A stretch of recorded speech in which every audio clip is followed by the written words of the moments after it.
Eso por el lado de los ingresos.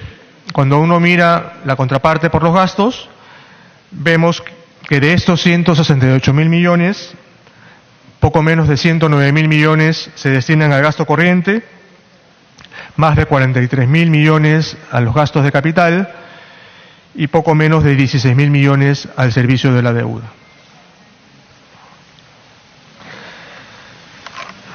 Vamos ahora con cierto detenimiento a la ley del presupuesto. En esta diapositiva ustedes pueden observar la evolución del presupuesto en los últimos 9 años. El presupuesto prácticamente se ha duplicado desde el 2011 al 2019. Esta tendencia va de la línea con el crecimiento que ha tenido el PBI nominal. Para el año 19 estamos planteando un aumento de casi 7% en el presupuesto. Allí pueden ver la desagregación, serían 161.000 millones más 7.000 millones de la reconstrucción con cambios. Todo eso nos lleva a los 168.000 millones que les menciono. En esta diapositiva podemos detenernos un poquito porque acá está el detalle de la estructura del gasto. Permíteme hacer algunas precisiones sobre estos datos que se ven en la pantalla. Como ya mencioné, los gastos corrientes superan los 108.000 millones de soles. El aumento principal que se le está dando al gasto corriente, más de 4.000 millones, tiene que ver con la categoría genérica de personal y obligaciones sociales. Esto, en buena cuenta, es la política remunerativa que está implantando el gobierno del presidente Vizcarra, principalmente en los sectores de educación, de salud y también a través de la implementación del régimen del servicio civil. Entonces, solamente en personal se está aumentando en más de 4.000 millones de soles el presupuesto. En bienes y servicios estamos prácticamente con el mismo nivel del año 2018. Aquí estamos reflejando de alguna manera las políticas de austeridad que se tienen en muchos rubros de bienes y servicios. Es por eso que esta partida no está creciendo como ha venido creciendo en los años anteriores. Y el otro punto notable tiene que ver con la adquisición de activos no financieros. Esto es en buena cuenta la inversión pública, que está aumentando en más de 12% en términos nominales. Son 3.517 millones de soles adicionales a lo que ya se tiene en el presupuesto del año 2018. Entonces, en buena cuenta, aumento importante en el personal, aumento muy importante en la inversión pública y un congelamiento en las partidas, en algunas de las partidas de bienes y servicios. En el gráfico siguiente podemos observar que tanto educación como salud son los sectores en términos presupuestales más grandes que tenemos en nuestro país. Un 29% del presupuesto de la República se destina a educación y a salud. Estamos hablando en esta ocasión de casi 49.000 millones de soles. Le sigue el sector de transportes, la previsión social y el resto de sectores que están en esa gráfica. Un tema muy importante que estamos resaltando en este presupuesto es la descentralización. Estamos avanzando hacia un presupuesto cada vez más descentralizado. Si ustedes observan, cuando comparamos el presupuesto del año 18 con el del año 19, estamos pasando de que en el 18 un 26% del presupuesto estaba destinado a gobiernos subnacionales. Esta cifra está ahora propuesta por debajo del 30%. ¿No? Son las dos primeras columnas que pueden ver allí, tanto de los gobiernos regionales como de los gobiernos locales. Esa cifra, que está bordeando el 30%, durante la ejecución es probable que llegue a un 33% por algunas transferencias que se van a hacer durante la ejecución por más de 6.000 millones de soles. Este es un primer indicativo de la mayor descentralización del presupuesto. Allí también pueden ver el detalle de las transferencias. Algunas tienen que ver con las que hace el sector de educación, otras con la reconstrucción, otras con los sistemas de presupuestos por resultados y las transferencias que hace también el sector de salud. Esta cifra de casi 30% es indicativa porque bien sabemos que muchas de las funciones que tiene el Estado no se pueden descentralizar. ¿No? Estamos hablando, por ejemplo, de la función de defensa. Eso es un presupuesto que está exclusivamente en el gobierno nacional. Entonces, otra manera de ver la descentralización es cuando analizamos solamente los gastos de capital. Y en este caso también observamos que se ha aumentado el gasto de capital, la participación de los gobiernos subnacionales en el gasto de capital, que aumenta de un 23 a un 37%. Este es un aumento sumamente importante y que demuestra claramente la vocación descentralizadora de la inversión pública de este presupuesto que le estamos presentando en esta oportunidad al Congreso. A eso habría que sumar aún estas transferencias que mencioné hace unos momentos, lo cual llevarían a que más del 44% del presupuesto de inversiones estaría descentralizado. En la siguiente diapositiva podemos observar el detalle de los aumentos del presupuesto por los 3 niveles de gobierno. Los gobiernos locales están viendo un aumento del presupuesto de 24,4%, los gobiernos regionales de casi 16% y el gobierno nacional solamente 2,5%. Nuevamente, con este gráfico podemos ver claramente la vocación descentralizadora. Y esta vocación descentralizadora no se refiere únicamente a un aumento en los recursos del canon, que siempre históricamente esa era la variable que hacía que aumente o que disminuye la participación de los gobiernos subnacionales. En esta ocasión, y ustedes lo van a poder revisar con mucho detenimiento, por primera vez en el presupuesto de la República estamos asignando recursos directamente a los gobiernos locales y regionales, recursos ordinarios que antes se asignaban a través de transferencias. Esto es muy importante, me gustaría detenerme acá un par de minutos también, porque puede ayudar a explicar mucho la lectura del presupuesto. Tradicionalmente, el gobierno nacional asignaba a los ministerios unos montos de recursos, los cuales a lo largo de la ejecución del presupuesto se empezaban a transferir, ¿no? Y habían unas fechas límites para las transferencias, ¿no? Inicialmente se decía que se podían hacer hasta el 30 de junio, en algún momento se bajó hasta el mes de marzo, hasta el 31 de marzo. Pero este tipo de práctica no es una buena práctica. ¿Por qué? Principalmente porque al hacer estas transferencias durante la ejecución se le dejaba muy poco espacio a los gobiernos locales y regionales para que puedan ejecutar. Imagínense, hacer una transferencia en el mes de junio significaba que este gobierno local o regional recién en julio iba a poder incorporar ese presupuesto, de allí tenía que hacer los procesos de selección, etcétera, etcétera, y llegaba a fin de año y estaba sumamente apretado.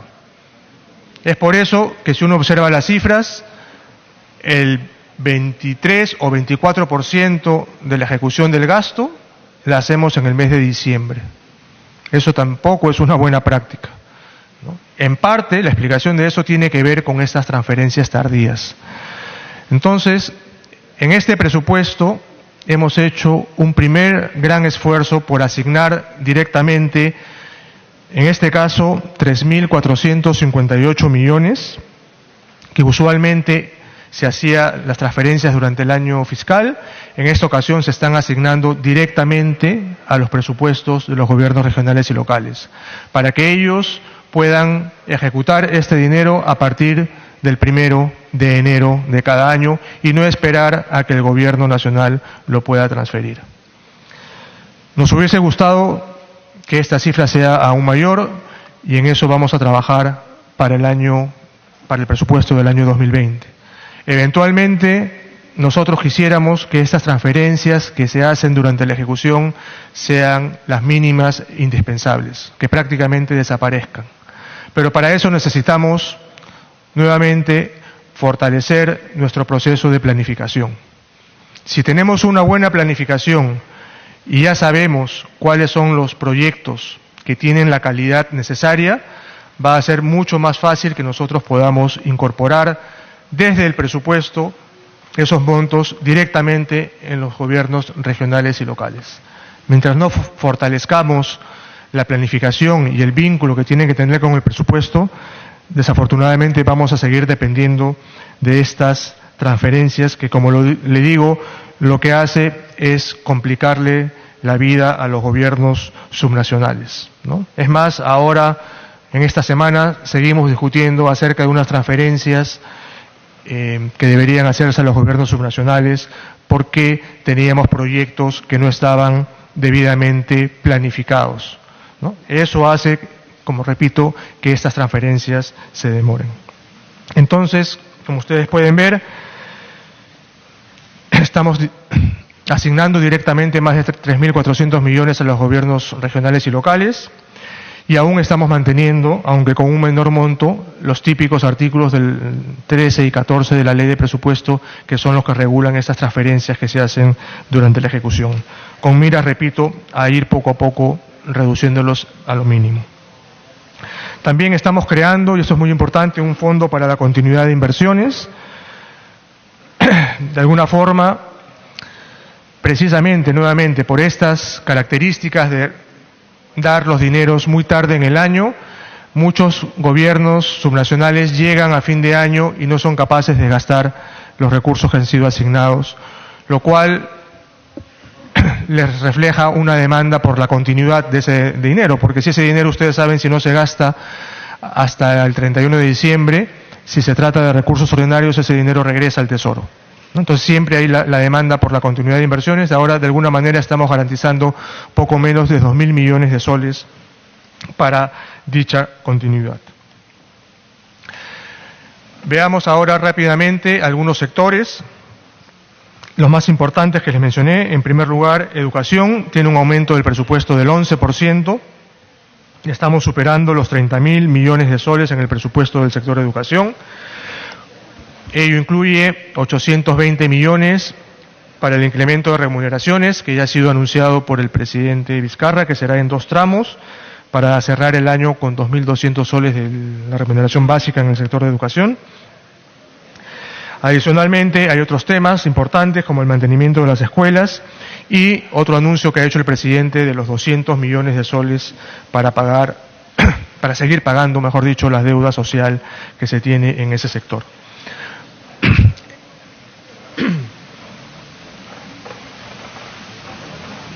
Por el lado de salud, acá se ve un incremento nominal también del 13,7%. Estaríamos llevando de 16.000 millones a más de 18.000 millones el presupuesto de salud, lo cual hace que, al igual que en el caso de educación, aumente la participación del PIA, del presupuesto de apertura de estos dos sectores como porcentaje del PBI. En el caso de educación, 3,8%, en el caso de la salud, 2,2%. Aquí también hay una serie de detalles que se pueden observar en la propuesta de presupuesto que hemos hecho, ¿no? Hay más de 1.000 millones adicionales, más de 1.000 millones que se están destinando a la reducción de la anemia, de lo cual voy a comentar en un segundo, y también hay dinero para la política remunerativa, para la operación y mantenimiento. Otro tema importante que también ha mencionado el Premier es un aumento de más de 8% en el gasto de mantenimiento de una serie de obras. Acá estamos incluyendo no solamente las grandes obras de educación y salud, sino sobre todo el mantenimiento vial. También estamos por primera vez asignando directamente los montos para el mantenimiento vial a los gobiernos locales para que puedan hacer ese trabajo a partir del 1 de enero y no esperar que se hagan las transferencias durante el año. En el caso del combate contra la violencia contra la mujer, el presupuesto se aumenta sustancialmente en 271 millones de soles para llegar a los 435 millones de soles. Hay una serie de metas que también las ha detallado el Premier. Estamos ahí, ustedes cuando vean el articulado, estamos asignando 200 millones de soles al Ministerio de la Mujer para que pueda implementar el plan de violencia contra la mujer que ha sido aprobado hace unas pocas semanas, ¿no?, financiando una serie de acciones en distintos ministerios que tienen que ver con este tema, ¿no? Esto es, en este caso quisiera señalar que es muy importante la articulación entre los distintos actores para que esta política realmente tenga efecto, ¿no? Si no actúa estos 6 o 7 sectores que incluyen al Ministerio Público, al Ministerio del Interior, al Poder Judicial, al mismo Ministerio de la Mujer, si no se actúa de una manera articulada, es muy probable que el impacto que estamos buscando no sea el esperado. En el caso del friaje, las heladas y las nevadas, el presupuesto está aumentando en 10 veces, se están asignando 230 millones de soles para estos problemas en el año 2019, principalmente para financiar las casitas calientes que van a estar a cargo del Ministerio de Vivienda y también los cobertizos que son importantes para las alpacas, las llamas y las vicuñas y en general todos los animales que son parte del sustento productivo de nuestros compatriotas que viven en las zonas altas del país, ¿no? Este presupuesto también es sumamente importante, el aumento que se está haciendo, ¿no?, y es responsabilidad del Ministerio de Vivienda implementar probablemente con este dinero por lo menos unas 10.000 casitas calientes a principios del año que viene para que podamos enfrentar las nevadas que ocurren por lo general hacia mitad del año. En el caso de la anemia, el presupuesto supera los 1.000 millones de soles para combatir la anemia. Se está haciendo un aumento de más de 100 millones de soles. Aquí, como ya lo mencionó nuestro Premier, el problema no solo es de dinero, sino que hay un problema de gestión que estamos tratando de mejorarlo en este gobierno. Se está priorizando algunos programas presupuestales para garantizar el hierro en madres gestantes y en niños menores a 36 meses. Y algo muy importante, estamos implementando también transferencias condicionadas y 60 millones para servicios de visitas domiciliarias. Parte del diagnóstico que se ha hecho en el tema de la anemia tiene que ver con que si bien se compran los suplementos, estos suplementos no llegan a la madre y mucho menos llegan a los niños por una serie de problemas. Entonces, parte de la política que se está implementando y que seguramente lo van a poder discutir con más profundidad con las ministras de Educación y de Inclusión Social, parte de esta estrategia tiene que ver con visitas domiciliarias que harían estos ministerios para de alguna manera enseñar, garantizar y promover que efectivamente estos suplementos de hierro puedan ser suministrados de manera oportuna para los niños. Y para ir terminando, y aprovecho también para responder algunas de las preguntas más que preguntas, algunos de los comentarios que se hicieron ayer sobre la reconstrucción. Se están haciendo también una serie de esfuerzos por dinamizar el nivel de ejecución de las intervenciones. Ayer ya se ha presentado todo el detalle de los proyectos, creo que no vale la pena volver a mencionarlos. Allí en esta diapositiva tienen algunos de los principales proyectos que se estarían financiando durante el año 2019. Y acá también quería resaltar, aprovechando también para disipar una duda que se planteó ayer, nosotros estamos asignando 7.295 millones para los temas de prevención y reconstrucción, ¿no? Para lo que se conoce como el FONDES. De este monto, 7.000 millones son para la reconstrucción con cambios y 295 millones se destinan a las actividades de prevención que se manejan a través del INDECI, las actividades de emergencia, ¿no? El FONDES es la fuente de financiamiento, pero estamos hablando de alguna forma de dos ventanillas, la reconstrucción con cambios y INDECI, digamos, para tenerlo más claro, ¿no? 7.000 millones por un lado, 295 por el otro. De los 7.000 millones que se están programando para la reconstrucción con cambios, también hemos asignado directamente a los distintos pliegos 1.685 millones. ¿Qué significa esto? Que ya no va a ser necesario emitir los decretos supremos para que los pliegos puedan contar con ese dinero para hacer las obras. Directamente se le está asignando el dinero a los pliegos, tanto a los ministerios como a los gobiernos regionales y a los gobiernos locales. Esto va a facilitar muchísimo la ejecución, ¿no? Porque siempre es todo un trámite hacer la verificación de los proyectos y eso puede tomar a veces 2, 3, 4 semanas, hay proyectos que se rechazan, etcétera. Nuevamente, hubiéramos querido ser mucho más agresivos con esta cifra, pero por lo menos estamos dando un gran paso, ¿no? Donde más del 20% del presupuesto ya se está asignando directamente, lo cual significa que se va a poder utilizar este dinero a partir del 1 de enero del año próximo. Adicionalmente también se están destinando 68 millones para la Contraloría con la labor de fiscalización concurrente que es muy necesaria en este programa de reconstrucción. Y solo para terminar, hablarles rápidamente de la ley de endeudamiento. Aquí lo que se plantea es el programa anual de concertaciones externas e internas que ascienden a esos montos. En el caso de las concertaciones externas, 1.378 millones de dólares, y en el caso de las internas, 21.245 millones de soles. La estrategia de endeudamiento que tiene el país, la resumo rápidamente. En primer lugar, nosotros seguimos con la política de solarizar nuestra deuda. Al país le conviene que la mayor parte de la deuda que se asume sea en soles y no en dólares, porque eso disminuye las vulnerabilidades que puede tener la economía ante eventuales variaciones en el tipo de cambio, variable que no siempre nosotros podemos controlar. Entonces, el objetivo va a seguir solarizando la deuda. La deuda actualmente más o menos un 60% está en soles. La idea sería eventualmente en los próximos años llegar por lo menos a un 70%.